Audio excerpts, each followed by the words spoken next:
The Roosevelt Warehouse building in Detroit has an extensive history. It used to be a book repository for Detroit public schools. Before that, it was the city's main post office. On March 4, 1987, there was a fire in the building, which led to a scandal as it was discovered school supplies and thousands of books, still in usable condition, were abandoned.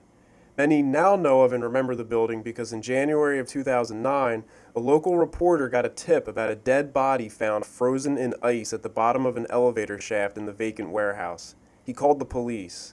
The reporter said, "He's encased in ice except his legs, which are sticking out like popsicle sticks."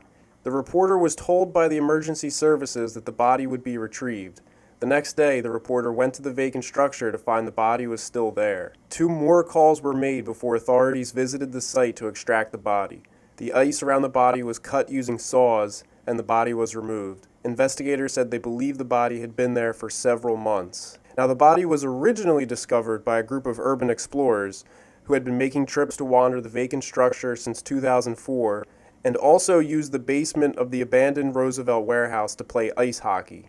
This, in and of itself, is a sobering portrait of life in Detroit, a city hit hard with poverty, peppered with scenery of tens of thousands of crumbling structures where local kids found frozen raw sewage water in the basement of an abandoned building to be the most ideal place to conduct undisturbed ice hockey games. The boys actually resented the fact that their activities, even prior to finding the body, were getting media attention. After finding photos of their games posted online, reporters began seeking them out for a comment, one even asking if he could play a game of ice hockey with them. The photos were later taken down after being annoyed by the perception being made around them that this was done as some kind of stunt or out of irony. They were only doing it to have fun by themselves, though the internet painted it as some kind of profound artistic act simply because they were doing it in an abandoned building. After blowing off the press for about 2 years, not wanting to deal with being made into some kind of sideshow story, a Dutch photojournalist showed up to document their ice hockey game, along with some other photographers. This was, of course, coincidentally the same year that the body was found, and when the media frenzy they longed to ignore was about to explode. The photographers never socialized with the boys, and only took photos of them from a distance, which they neither requested nor appreciated them doing, according to one of the boys. To quote one of the hockey players from his blog post about this whole incident, he said, "It happened while the International Auto Show was going on, so naturally the foreign press was in town to ogle over our old ruins again. Oh, and new cars, too. It was the Detroit Auto Show that would attract the most attention in decades. The fact that this sensational bit of news broke precisely in the midst of this, and more embarrassing than usual stories about Detroit's failings made for a perfect storm. All of the Detroit Big Three automakers were teetering on the brink of bankruptcy. Mayor Kilpatrick was in jail at the time, while his dirty laundry continued to be aired daily. Detroit Public Schools announced it was deeper in debt than an average third-world country, and the city of Detroit itself also first publicized around that time that it too was dangerously close to bankruptcy.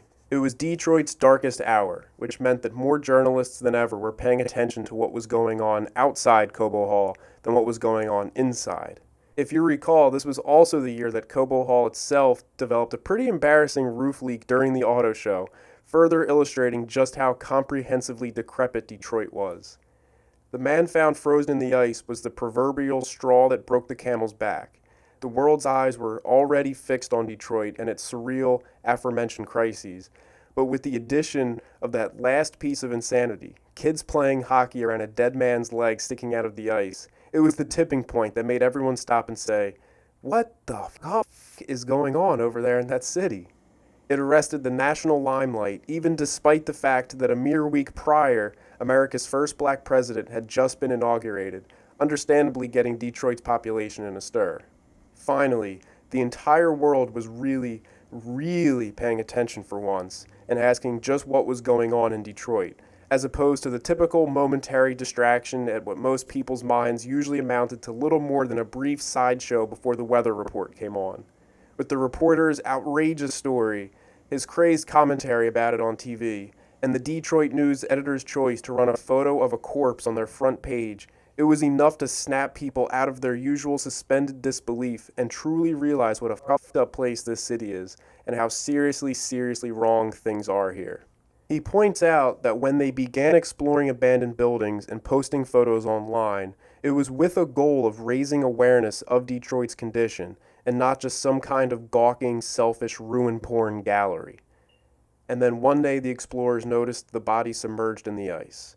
The boys went in one of the dark corners of the basement for a bathroom break, as they often would, and as they were leaving the building, they noticed that there was a body there. This is how and when the body was discovered. The news reported that they saw the body and then continued to play ice hockey. None of that was actually true. It was, as the boy said, they noticed it on their way out. No one initially wanted to report the body. The Dutch photojournalist feared legal trouble and almost immediately got back on a plane to Europe. The boys felt conflicted, as the police showing up to investigate the body would likely also result in the removal of all the homeless people who were sheltering in the building in the frigid winter months.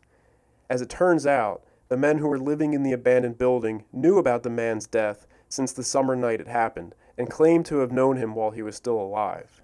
One of the members of the group ultimately decided to notify a member of the press, as there would be a better chance that something would get done about it coming from a media person. This turned out to be true, though one could argue the journalist used the incident to his own personal benefit and spun the event into a sensationalized story to help further his career. The man frozen in ice had died months before he was found, and either he was pushed or he fell down the open elevator shaft into about 5 feet of water, later turned frozen by the weather. His wallet was found, revealing he was born in September of 1952. According to his brother, he was infected with the need for drugs and alcohol. Run-down buildings were his clubhouse. He chose the life for whatever reason, but he wasn't homeless. Please don't call him homeless. He always had a place to go. He was loved. It wasn't always this way for him, though. He worked until he was 40 at a local steel mill alongside his father.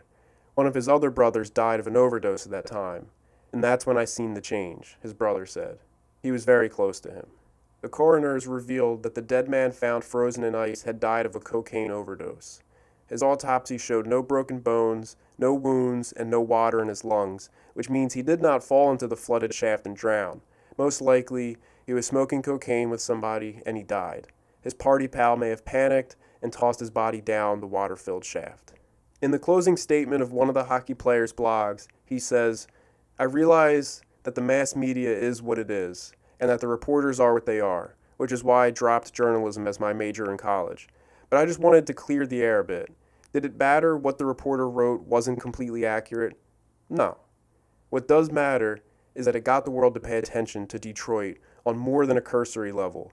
And I think that because this happened, a great amount of good came about it in the long run. The depth of the problem of homelessness in our city was given more serious attention, as well as the depths of the problems in our city's infrastructure, government, and finances. For the first time in my entire life, there is actually positive, and more importantly, believable change happening in Detroit. That's something, especially to someone who has grown to adulthood literally not knowing what would eventually become of his hometown." It was kind of interesting reading about this story, because when I first found it, I was like, wow, this is crazy. Some urban explorers found a dead body, found frozen in the ice. I should share this with everybody. It's something that doesn't happen every day. So, I found the story on some popular news sites, and I figured, okay, here's the story. This is what I'll talk about. And I could have ended it there, but I, for whatever reason, just kind of kept looking, and I found this Nailhead blog, which is one of the hockey players. And I'm really glad I did find it, because he gave his own perspective on the whole story, and I really wouldn't have done any justice to this if I had actually spoke on this from the perspective of the journalists themselves, because they really did spin the story, like he said, that they made it sound like, they saw the body and they kept playing hockey, and all these little factors just to make it that much more, of a crazy news piece. And really, it still is crazy, but not the way that they wanted to paint it. So I hope that if Nailhead does ever hear this video, that he feels that I did a good job of telling the whole story and including his perspective in all of this.